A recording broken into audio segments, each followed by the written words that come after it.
Good morning मित्रांनो, मी सुमित घाडे तुमच्या सर्वांचं माझ्या मिनी ब्लॉगमध्ये स्वागत करतो.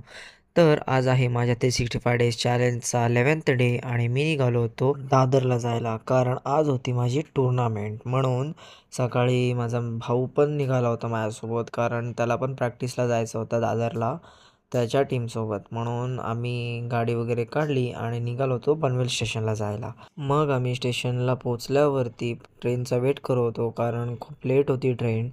आणि ट्रेन आल्यानंतर आम्ही त्यातून बसून निघालो होतो दादरला जायला. आणि मग ट्रेनमध्ये बसल्यावरती मी आपलं इयरफोन्स वगैरे लावले आणि गाणी ऐकत थोडासा चिल करत होतो. आणि मग स्टेशनच्या बाहेर आल्यानंतर मी आलो होतो प्लाझाजवळ. तर तिकडे येऊन मी प्लेयर्सचा वेट करत होतो. आणि थोडे प्लेयर्स आल्यानंतरला आम्ही गेलो होतो ग्राउंडवर आणि बाकीचे येणार होते मागून.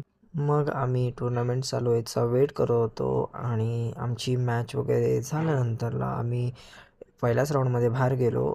त्यानंतरला मम्मीचा फोन आला होता, तर मम्मी बोलली की दादर स्टेशनजवळ फुल मार्केट आहे, तर तिकडून फूल वगैरे आण. तर मी आणि माझा भाऊ फुल मार्केटला पोचल्यावरती फूल वगैरे घेऊन निघालो होतो घरी जायला. त्यानंतर आज मेगा ब्लॉक असल्या कारणामुळे ट्रेनला पण खूप गर्दी होती आणि आजारी असल्या कारणामुळे थोडा दमायला पण झालं होतं. आणि आज इंडिया वर्सेस न्यूझीलंडची थर्ड ODI होती, म्हणून मी घाई करत पटपट आपल्या घरी निघालो होतो. आणि मग घरी जाऊन पटपट फ्रेश झालो आणि टी व्ही लावून मी आपली मॅच बघायला लागलो. तर आजचा व्लॉग मी इथेच संपवतो आणि आपण भेटूया आपल्या नेक्स्ट व्लॉगमध्ये.